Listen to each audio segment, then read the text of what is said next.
Exacto. La sombra, la noche. La vida. Algo que no tiene que ser necesariamente cuantificable, que es lo que tú decías, ¿no? Y esa es una reacción contra querer cuantificar, medirlo todo, medirnos a nosotros, medir la naturaleza, con el fin de ordenarla, clasificarla, y además sacarle provecho. Claro, naturalmente detrás de esto los griegos, ¿no? Que sin las Saturnalias no se podía tirar para adelante, ¿no? Claro. Y se necesitaba de vez en cuando una noche dionisiaca, porque si no... Entonces, es como... la creencia de la ciencia es que podemos explicarlo todo algún día, y yo creo que es imposible. Esa es la reacción de... Por eso escribió Schlegel ese über die Unverständlichkeit, porque va a quedar siempre un resto inexplicable. Claro, sí, eso es lo más pretencioso que tiene el ser humano, que se cree que lo puede explicar todo. Aparte, que aburrimiento. El romanticismo para mí es como una reivindicación de lo vivo, es como... De lo intangible, ¿no? De lo que ya había, no es nada, no es recuperar, o sea, no es inventar nada nuevo, sino retener lo que la ciencia está intentando borrar, pero que ya estaba, y que es como la vida, la esencia de la vida. Claro, la sal de la vida, ¿no? La chispa de la vida. La chispa.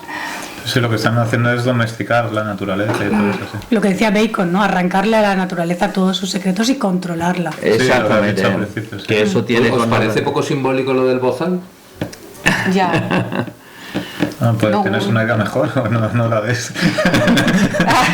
Respecto a la naturaleza, tiene que ver con la reacción de los movimientos ecologistas, es decir, explotar la naturaleza, ¿no? Es decir, los recursos de la tierra, sí, para sacarle, acabar con los bosques, cada vez más industria, el progreso, la idea del progreso. En el viaje que hicimos al mar Báltico.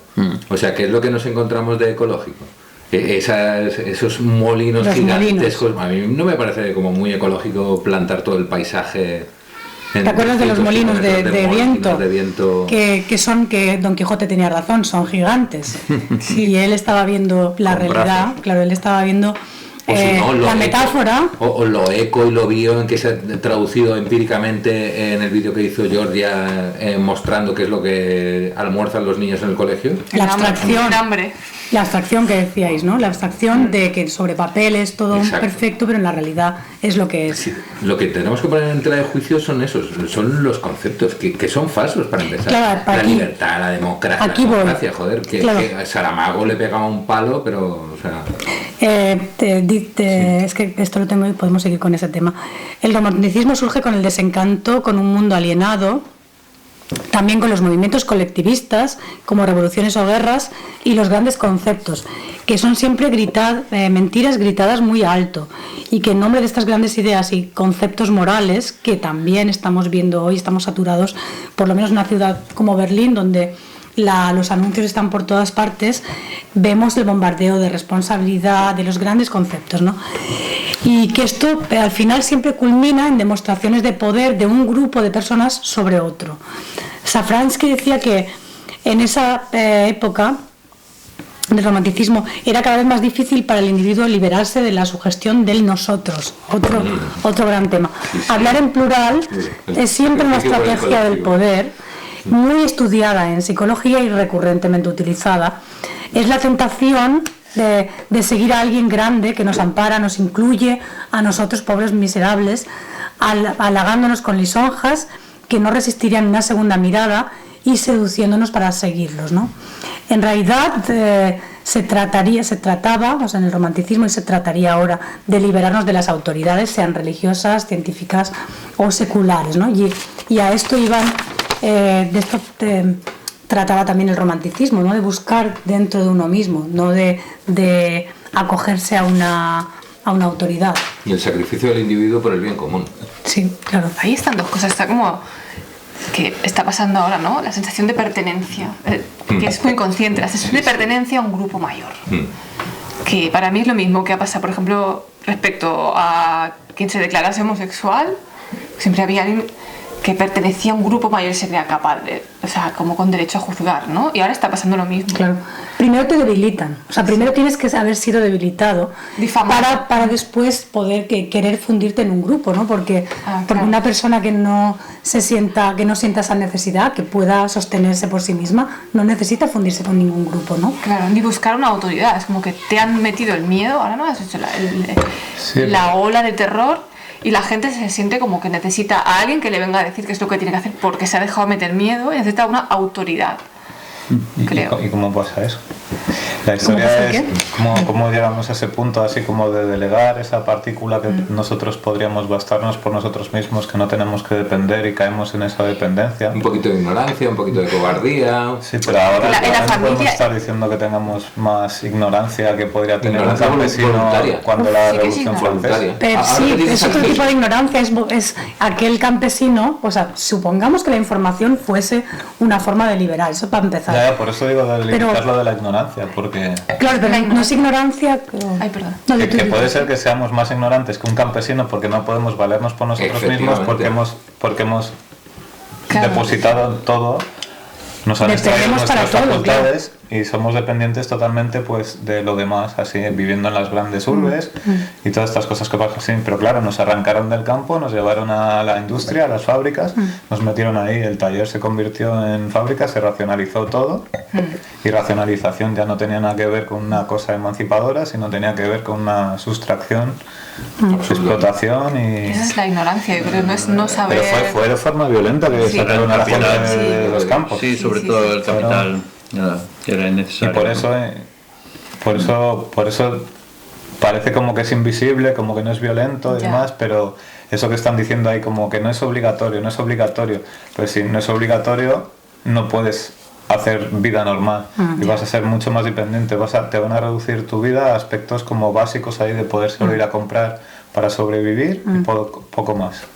Si no te vacunas, si no utilizas un móvil, si no llevas un test negativo, no vas a poder viajar, no podrás sentarte en una cafetería, no podrás comunicarte, no podrás encontrar un trabajo bueno porque no te va a llegar... Tus hijos no podrán ir a la universidad y al colegio, no podrán ir al colegio. O sea, no es que te lo prohíban directamente, sino es que te dicen, usted haga lo que quiera, pero si no lo hace se va a encontrar en esa situación. Sí, pero eso es lo de la mafia, ¿no? Cuando te dicen, te voy a hacer una propuesta que no me vas a poder decir que no. Claro, es la mafia. No sé, son términos así como el padrino, ¿eh? Sí. Bueno, a mí el padrino me parece que tenía bastante más ética que esta gente.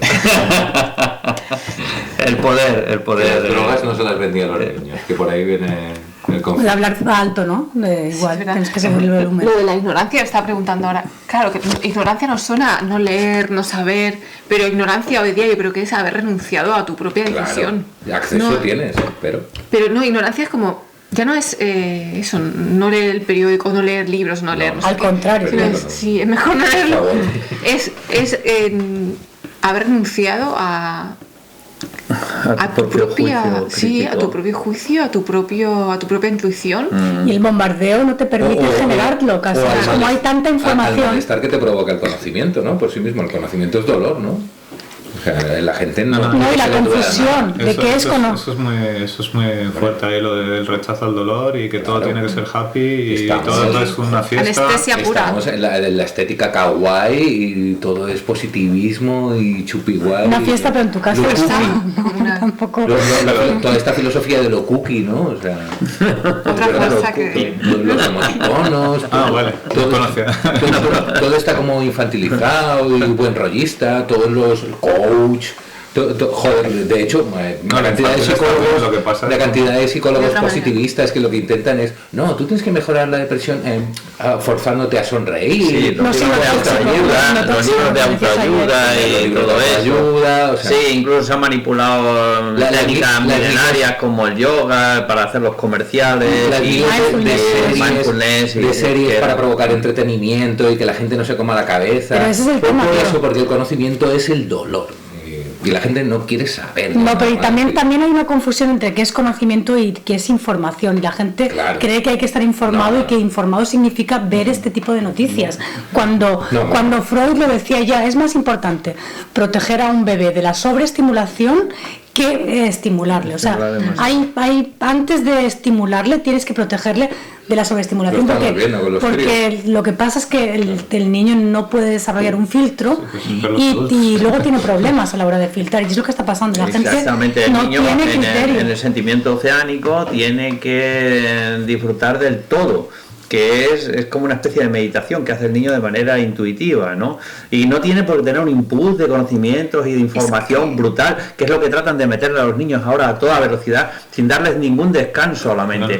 Y la mente tiene que descansar para entender todo. Bueno, en general, ¿no? Es que los adultos lo están infantilizando. El problema es eso, cuando un niño es dependiente, eso es el sinónimo. Lo de los niños puede ser normal, pero que un adulto esté consumiendo intensidades ahí que simplemente son vídeos de TikTok, 5 segundos y al placer. Y tienes positivo, y es como una droga que te genera dependencia. Claro, y que te impide profundizar y saber lo que es lo que también llamaron así el flow, ¿no? El flow consiste en profundizar, en realidad, o sea, también es un concepto que surgió y luego se pervirtió, pero si simplemente estás recibiendo chutes de adrenalina, que es en lo que consiste hoy este tipo de vídeos, nunca llegas a profundizar ni a concentrarte, y luego no puedes hacerlo porque te falta algo y necesitas ese estímulo constante. No puedes leerla. No puedes concentrarte en una novela. No. Es súper triste porque los bebés tienen esa concentración. O sea, si tú un bebé no lo sobreestimulas, juega súper... Sí, y le das afecto. La imaginación es brutal. Juega súper concentrado, tiene esa capacidad. Lo que hace es destruir nuestra capacidad de atención. Y nos distrae, ¿no? Es como una distracción de ti al final, ¿no? Que esto es el tema que querían recuperar los románticos al final. Claro, por eso es importante la reacción que tienen los románticos, que es la de salir a pasear, de pasearse por el bosque. La figura del frenet. Sí, es decir, no con un objetivo. Claro. Tú no bailas para ir de un lugar a otro, tú bailas por el placer de bailar. Es decir, no bailas con la intención de llegar aquí. A un objetivo. Es decir, es el tema, siempre tenemos que llegar a un sitio. El viaje cada vez lo acortamos más porque lo que nos interesa es estar ahí y no disfrutamos del viaje. Si lo importante es el viaje. La figura del flener era esa, o sea, no tenía ningún destino concreto, era pasear, era la nada, aparentemente, claro, pero una nada llena. Sí, pero ahí reacciona un malestar también así, porque es la ciudad, es la masa, es todo eso, donde no hay, por mucho que te hablen del sujeto burgués como principio constituyente de constituciones, de el pueblo y no sé qué, no se da. Y simplemente es un malestar y dejarse arrastrar por eso, pero dentro de la masa con esa conciencia. Sí, claro. El hombre de la multitud de Poe, que luego lo recupera en El pintor de la vida moderna, Baudelaire. Son esos desfaenados que van paseando por la ciudad, pero van absorbiendo, son esponjas. Y hasta que llegan a entender que la ciudad es un ente multiforme y vivo. Sobre el tema de la atención. Estaba pensando en de la atención. ¿Sí? ¿Quieres un poquito de vino? Pues sí. Que la atención es como también es la fuente del cuidado y del amor, ¿no? Y si están destruyendo o permitimos que destruyan nuestra atención, las aplicaciones, ¿no? Es como, si no te puedes concentrar, ya no te concentres en una persona porque mañana te estás esperando la siguiente. Claro, porque haces así con el dedo y la borras y aparece otra. Igual es mejor. Es que además el fin de toda acción es la contemplación, ¿no? Es lógico. O sea, ¿para qué tanta acción? Si en el fondo lo que interesa es la contemplación. Es que vivimos una sociedad que no permite no hacer nada. No permite la contemplación. Siempre tienes que estar haciendo algo útil. Hoy han dicho en Denia que han quitado los bancos donde se sentaban los jubilados. ¡Qué fuerte! Se dedican a la contemplación. Esto ya venía desde hacía tiempo. En Barcelona los dividieron en dos para que la gente no se pudiese tumbar. Y de espalda.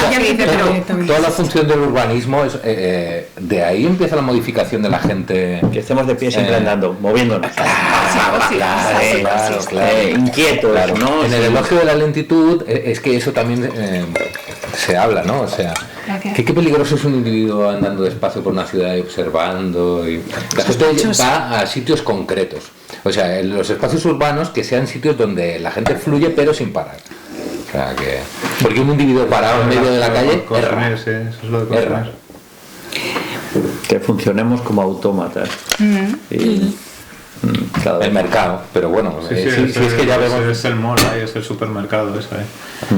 Por eso inventaron las escaleras mecánicas, porque mientras tú te estás desplazando ahí frente a los ascensores, tú puedes seguir consumiendo con la mirada todo así. Ayer estábamos viendo vídeos de TikTok de chavales jovencitos. ¿Y dónde te crees que estaban casi todos grabados? En centros comerciales. Ah, sí. O sea, es donde van a... En los espacios hay salas para grabar TikTok en los centros comerciales. ¿Ah, sí? ¿En serio? Joder. Sí, es el rizo... Que llame. Oye, perdonad mi ignorancia, pero ¿qué es TikTok? A ver. Yo tampoco sé mucho, pero vi la sala esa. Yo no sé mucho. ¿De verdad? Yo te diría que son vídeos que grabas que duran un minuto. Que duran muy poco, no unos segundos. No, así. Yo tengo un canal. Y no sé cómo por qué ni nada. Bueno, el fuerte es el tiempo, duran como 5 segundos. Sí. Y ya son largos. Sí, es muy fuerte. Sí, mis hijos les gustan. Otro tema de los románticos es la Entgrenzung, ¿no? ¿Cómo se diría en español? Deslimitación. Deslimitación, sí. Era uno de los caminos de la deslimitación del yo, o sea, la liberación de las cadenas, era uno de los caminos de los románticos. Y ni siquiera, cadenas que a veces ni siquiera existen, pero como decíamos, las percibimos porque nos da miedo la libertad. Preferimos ser seres sin responsabilidad, seres de acción-reacción. No sé si fue Heine o quien, no recuerdo ahora, que propuso que hablásemos ya de la Denkpsychologie, o sea, psicología de las cosas, que es un individuo reducido a un cerebro que reacciona mecánicamente al medio, ¿no? Para Fichte, esta pereza a pensar o a asumir responsabilidades, a asumir cierta libertad, es el mal. O sea, él decía que ese era el verdadero mal. Los románticos también tenían una figura contra la que reaccionaban, a la que ellos llamaban los filisteos, que eran los individuos resentidos que confunden que desacralizan el mundo de alguna manera y confunden lo excepcional con lo ordinario y pretenden aplastar lo sublime. O sea, esta reacción, digamos, contra la desacralización, ¿no? Que también es un tema muy recurrente en la desacralización del mundo, ¿no? Creo que es de Max Weber, creo que es el concepto, ¿no? Surge una figura que es... Quitarle al mundo su misterio, su interés, su atractivo incluso, ¿no? Porque te van despojando y te van aburriendo cada vez más del mundo. Perdón, que no te he interrumpido. Iba a decir que surge una figura muy importante en el mundo del arte, que es el artista, el bohemio, el individuo. O sea, hasta entonces todo era trabajos por encargos y de repente surge la libertad, el concepto de libertad artística, cosa que no había sucedido a través de la historia. O sea, surge ahí, en el romanticismo. Porque el concepto surge cuando la libertad se ha perdido. ¿No? Casi siempre, ¿no? Se canta lo que se pierde. Sí, claro. Pero es la libertad colectiva... han percibido que es una farsa. Entonces solo les queda es ser libres como individuos. Exacto, ese es el punto, ¿no? Pensar que la masa, el nosotros, te puede liberar de algo, ¿no? Ese es el error. Jamás. Creo que en eso discrepamos, en que nosotros somos unos desencantados por eso. O sea, ese es el punto, que yo no creo que haya un nosotros que jamás te pueda liberar. O sea, es algo que tiene que hacer cada uno para sí mismo y con su grupo cercano, y que en cuanto se convierte en un movimiento social es pervertido. Está bien discrepar. No, pero me parece un repliegue, ¿eh? ¿Cómo? Humanista. No es humanismo, te lo digo de verdad.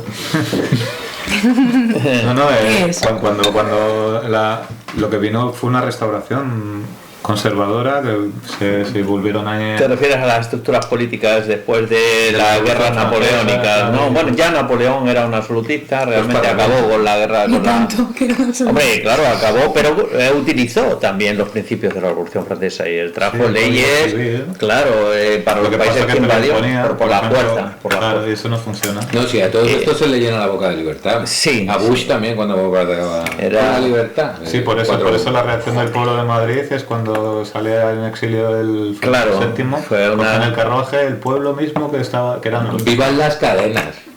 Y claro, si nos vienen y nos imponen aplausos el Código Civil... a los policías, ¿no? Aplausos a Sí.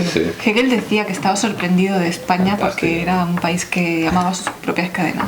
Bueno, es que esa era una contradicción para las teorías de la época, ¿no? O sea, había un conflicto tremendo en la guerra que tuvimos contra Napoleón y la invasión francesa. Se produjo una reacción muy conservadora, ¿no? Ya sabéis que había curas guerrilleros, etcétera, etcétera, sí, claro, que eran tremendos y eran muy sanguinarios, y había un fanatismo alrededor, y el deseado Fernando VII, que estaba además dándose la gran vida a costa de Napoleón, ahí en Daya, me parece que estaba con toda la familia real, que luego además empezó a fusilar a los que habían luchado para él, pero la Inquisición y todo este tema es interesante. Pero lo que yo digo es que precisamente la imposición napoleónica por la fuerza, dice, por bueno que sea algo, tú no se lo puedes meter a una persona a la fuerza por la boca. Es decir, tú tienes que convencer. Exactamente. Y claro, por supuesto, todos estos... El infierno está lleno de buenas intenciones. De buenas intenciones, exactamente. Tú a la gente no puedes imponerle decisiones por buenas que creas que sean para ellos. Es decir, es lo que nos está ocurriendo ahora actualmente. Es decir, por tu bien. Pero eso tú no tienes la razón, no te atrevas a pensar, no te atrevas a juzgar, no te atrevas a ser crítico, no, porque es el bien colectivo el que nos estamos jugando, ¿no? Y entonces ahí está un poco esa presión social que ahora lo hemos visto en Occidente. Con la excusa de la libertad hemos visto es una excusa, con la excusa de la libertad, de que la maquinaria se ponga en marcha y se desate ahí el capitalismo, pero en bruto, con la excusa de la libertad de mercado. Y de que íbamos a acabar con el capitalismo. Sí, pasó con la Revolución Rusa lo mismo, ¿sabes? Trotsky, que tú dices que era como una víctima de la Revolución Rusa, al final era el jefe del Ejército Rojo y llegó hasta Varsovia. Lo que pasa que los polacos le dijeron que no se liberaban del rey, lo mismo que pasó con Napoleón en España, ¿sabes? Como tú no puedes liberar a la fuerza a un pueblo, se lo tiene que hacer por sí mismo, si no funciona. Que lo hemos visto en Afganistán, en Libia, en Irak, está una y mil veces visto. Y luego hay un montón de liberales a principios del siglo XIX en España que seguían ahí guerreando, no sé qué. Y por eso también es Riego, por ejemplo, que también se sublevó un 1 de enero y también terminó... Sí, a Riego se lo cargaron en los fusilamientos. Es el trienio liberal famoso. Pero eso marcó a toda Europa, ¿sabes? Cuando se sublevan en 1830 todos los insurrectos franceses y todo así, de lo del cuadro que estaba diciendo de David, ¿eso? También estaban inspirados también por Riego y continuar esas cosas. Es curioso, porque el trienio liberal que se da en España de 1820 hasta 1823 es un prolegómeno de muchos movimientos revolucionarios en Europa que se vinieron después, 1830 en París, me parece, el 35, 1842 aquí también hubo unas barricadas, en fin, la gente se sublevó. Pero hay unos 3 años de trienio liberal y extraordinarios en España, que luego fue aplastado por Fernando VII. Es bastante simbólico que Goya y Beethoven se quedasen sordos. Hostia. O sea, estarían hasta las pelotas de escuchar. Sí. Mejor las palabras engañan. Claro, se ve como un drama, pero igual era una solución del cuerpo. ¿Sí? Estamos nosotros trabajando con el lenguaje, pero claro, no podemos acercarnos a la realidad nunca de la misma manera. O sea, las cosas no son las palabras, ¿no? A ver, no sé si no sé cuánto tiempo llevamos, porque yo pierdo la sensación de... 1 hora y 10 minutos. 1 hora y 10. Vale. Quedan 20 minutos de batería. Vale, pues entonces vamos a terminar. Sí. Volveremos a hacer debates porque nos hemos quedado a mitad, pero me gustaría terminar con un motivo a lo mejor un poco más misterioso o más romántico. La noche y... Igual la literatura también, o sea, podemos decir algo de la literatura. La literatura es lo más. Aquella negra noche de mi... Y la pintura también. Podemos hasta recitar un poema. O sea, la noche, ¿no? Claro, tengo uno aquí que no sé si es romántico, pero que me gusta mucho porque trata de la noche. Es de Nietzsche, de hecho. La luz es otro de los grandes símbolos de la Ilustración, ¿no? Simboliza la salida de las sombras, ¿no? Y los románticos preferían la noche, que está más llena de matices, donde lo irrelevante, todo esto que hablábamos de la sobreinformación, pasa a un segundo plano y emergen nuestros miedos y nuestros sentimientos más profundos. Nietzsche tiene un poema muy conocido del Zaratustra, que, a ver, en español se traduciría como hombre, estate atento, que te habla desde la medianoche. Yo dormía y me desperté de un sueño profundo. El mundo es profundo, mucho más profundo que el día pensó. Profundo su dolor, el deseo todavía más profundo que el dolor. El dolor habla y pasa, pero todo el deseo quiere eternidad. ¿Lo estás traduciendo ahora? Sí, quiere profunda eternidad. Es un poema que habla de la profundidad, ¿no? Que es otro de los temas de romanticismo. Hoy el progreso ha iluminado las noches, ya prácticamente no existen. Me acordaba el otro día de la frase esta de Kant que decía que había... ¡Ay, es un símbolo! ¿He sido yo? El viento. Pues si hablamos de simbolismo, ya sabes. Bueno, déjalo allá. A Ferlama. Ahora, toma el Bueno, solo. Va a filtrar de casa de la vecina. No pasa nada. Habrá que traer un trapo. Bueno, a ver, que decía que Kant, si resucitara, comprobaría con horror que su frase de que había dos cosas que le hacían estremecerse.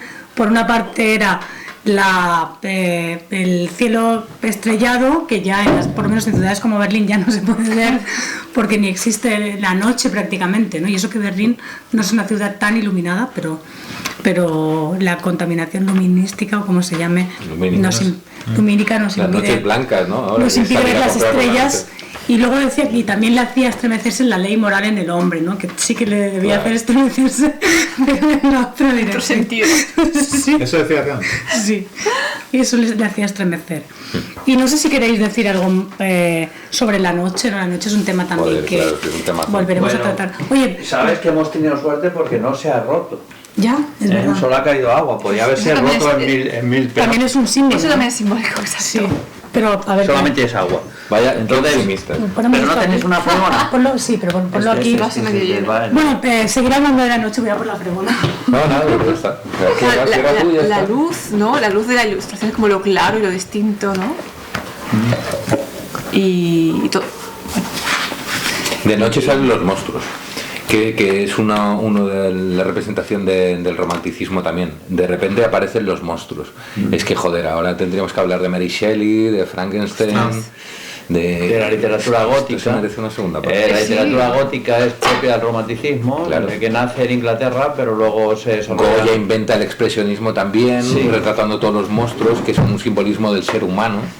O sea, es que es eso. Es toda esa parte oscura, toda la sombra, toda lo la que noche, se negaba en la ilustración, los caprichos, los caprichos de Goya están dibujados, el escenario siempre es la noche, siempre es lo oscuro. O sea, pero es una oscuridad en la que aparece la claridad, la claridad del ser humano.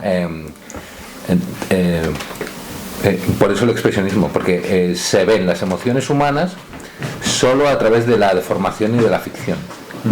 Un poco lo que hace Mary Shelley a la hora de retratar a Frankenstein, ¿no? O sea, el tema de los monstruos, la noche, es que todo esto requiere un espacio. Claro, volveremos a hacer una segunda parte. Bueno, aquí algo quisiera mencionar que me ha llamado la atención, que he descubierto en Wikipedia una mención en Wikipedia en inglés sobre el romanticismo español, que dice que es un precedente de los movimientos existencialistas en los años 20, porque hay una crisis metafísica, en Espronceda Larra y otros escritores, ¿no? Que expresan de una manera más angustiosa o de una manera más profunda una crisis metafísica. Es lo que he leído en Wikipedia, ¿no? Y que dice que es un precedente de los movimientos literarios de los años 20, en la noción del sujeto, el sujeto como en el romanticismo español. Dice 1820. En 1920, en el siglo siguiente, se produce un movimiento neorromántico, como sabes, con el simbolismo y el surrealismo, etcétera, etcétera. El cine de ciencia ficción sería una heredera. Claro, pero que dice que los románticos un siglo antes, en España, en los años 30, 1830, en la década de los 30, se producen, que es un romanticismo especial dentro de Europa. Que bueno, no es el primer romanticismo, como sabemos, se rima, siempre se rima. O sea, siempre se repite. Sí. No se repite, pero rima.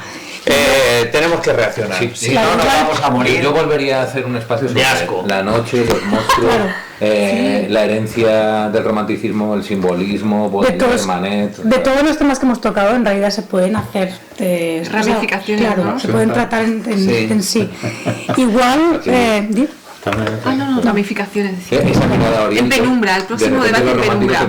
A mirar hacia como Oriente. toca. Y con la luz de la luna, ¿no? Y el viaje romántico. Por ejemplo, Van Gogh también mira Oriente. El viaje romántico es importante para realimentarse también. Pues ya tenemos ahí varios temas. Igual me gustaría terminar también con un personaje romántico que es el Quijote también, no sé, me parece que Don Quijote era un personaje totalmente romántico que intentó reencantar el mundo, ¿no?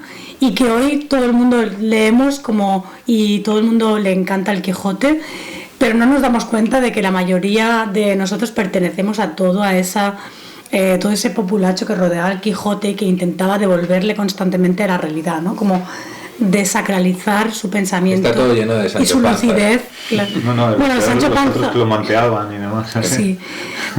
O sea que siempre ha habido románticos y, como decía Juan Pedro, siempre es una especie de sucesión entre fuerzas, ¿no? Apolíneas, dionisíacas o como se les quiera llamar. Bueno, y aquí lo vamos a dejar porque se nos acaba la batería. No tenemos más remedio que reaccionar para no morirnos de asco, porque si no... No, es que las circunstancias obligan a un nuevo romanticismo. Está clarísimo. Si no, ¿qué vamos a hacer? Es decir, cuando nos quieren extirpar el misterio, nos quieren extirpar todo el interés por la vida.